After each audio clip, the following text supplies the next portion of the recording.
Masterclasses. Today, we're going to be talking about the steps that I do in order to break down a script. Now, there are a billion of different things that you can do in order to break down a script and really get into a character.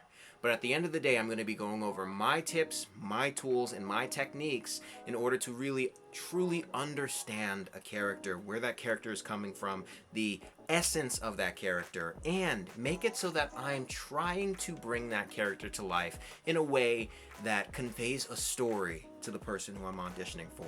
So if that interests you, let's hop right in.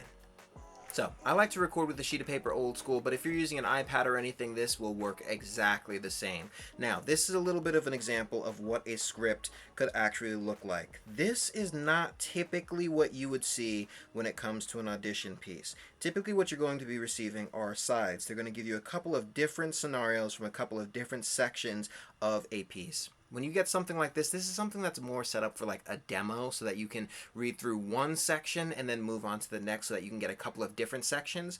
Versus with an audition, you're usually going to have like maybe it'll be a shorter scene here and then it'll be completely different, a completely different scene, a completely different scenario. But this is just one of the examples that we're going to be going over today. All right, so let's start by looking at the top. What exactly are we? Are we an animal, animorph? Are we a human? As we can see here, we're Jessie. Jessie is either a girl or a boy. We're not too sure. We can pick whichever one we want. So, of course, we're going to go with a boy, just to bring a little bit more realism into the scenario. This is an animated piece. Now, what does it really mean when I say this is an animated piece? It means that we can feel free to be a little bit more bombastic. We can feel free to have the highs and lows of our voice be more varied. And that doesn't just mean go all the way from here to going all the way down here. It means have the energy. You know, if this is an animated piece, depending on the actual platform that it's running on, you can be super high octane, and then you can be really introspective. You can play with that full dynamic range if this is an animated piece. Once again, depending on the network, that's up to you to do your research to see if this is more of a subdued animation, like an adult animation, or more like a Cartoon Network or a Nickelodeon, where they want super bombastic. So, for this, we're going to be playing it with that super bombastic animation feel. Next thing that I like to do is I like to go through and just look at everything that I'm going to be working on. It's typical to want to just go in and start reading it down the second that you see it, but that's one of the mistakes that I personally made a lot. Yes, you're going to have to do your initial read, but I no longer do my read in the voice that I think I'm going to be pursuing. I don't want to get stuck. I don't want to get trapped in that voice, trapped in my stereotypical way of doing it, and try and put on a character. I want to learn and digest who this character is, what they want, what are their motives, and what they're trying to actually achieve. So that's what we're going to be doing.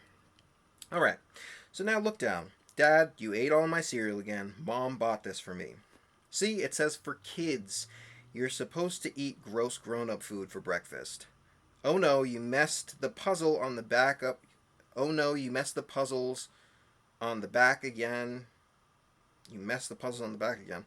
The bear has to go through the maze, not around it. And the bear's favorite thing is not football. It's honey, Dad. Mom, Dad ate all the... Wow, $5. Thanks, Dad. You want some more cereal? Want some more cereal? For all of you guys, I've gone ahead and I've created a brand new website.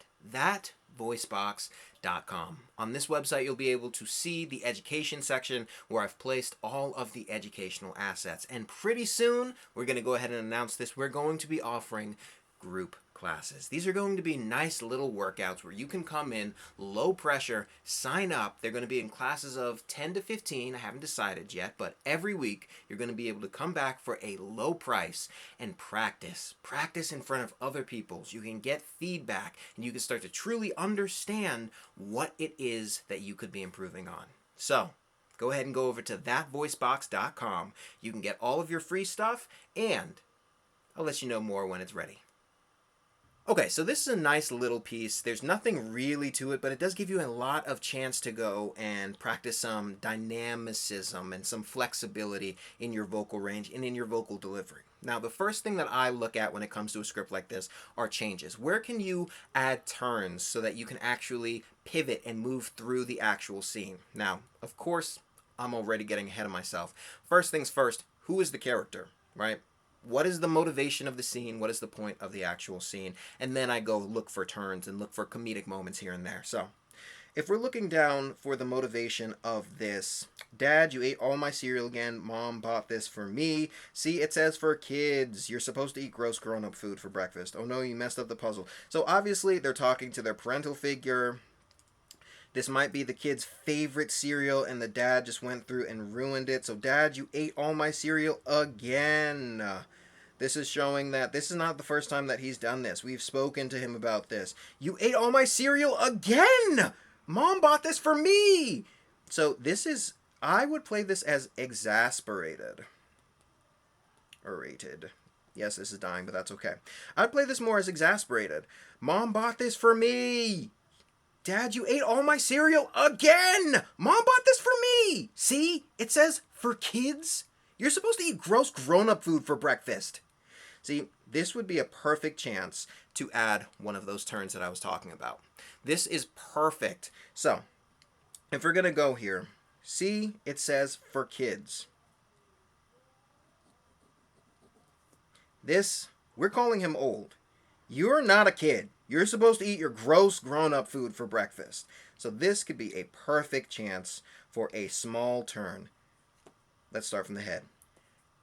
Dad! You ate all my cereal again! Mom bought this for me! See, it says, for kids? You're supposed to eat your gross grown-up food for breakfast. Oh no! Right here. This was a matter of fact, and he just turned around the box. You see, this is where you're starting to create the story. You're not just trying to go along with the story, you're creating it in his head. So when he says, oh no, you messed up the puzzle, you turn around the box of cereal.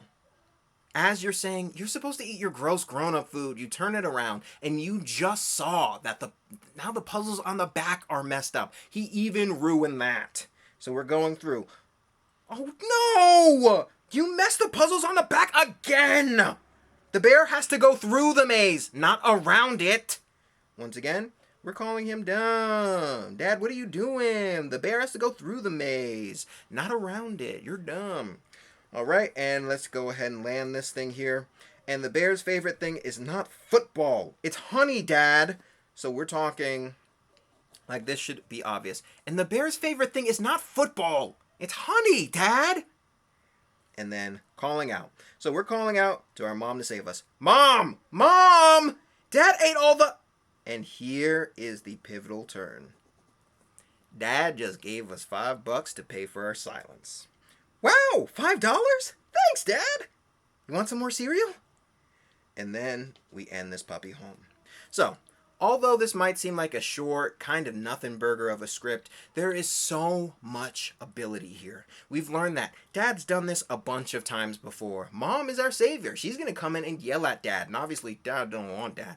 This is not the first time that we've ever had to deal with this, and we think that our father is old. This is a kid cereal. We've said that time and time again. Eat your own gross food. We're adding in our own character, and we're adding in our own turns, and that's what makes this something that's full of life. So, I've only looked at this for 30 seconds, but let me go ahead and read my interpretation of this. You're coming in, and Dad, you ate all my cereal again. Oh, God, time for school again. Dad! You ate all my cereal again? Mom bought this for me! See, it says for kids. You're supposed to eat your gross grown-up food for breakfast. Oh, no! You messed the puzzles on the back again? The bear has to go through the maze, not around it. And the bear's favorite thing is not football. It's honey, Dad. Mom! Mom! Dad ate all the... Wow, $5? Thanks, Dad. You want some more cereal? The biggest tip that I can give you at the end of this is that it does not matter if you are gutsy and you make a choice and a decision if it's not grounded in the reality of what a character will do. Then it just seems like you're being impulsive and just doing something for the sake of doing something, which is not anything that anybody wants to see. If you decide to do something that's different, that's gutsy, that's impulsive, it should be on the basis of a concrete story that you've crafted, and it should make sense cohesively as you flow and follow into that story. Thank you guys so much for tuning in. I'll catch you in the next video.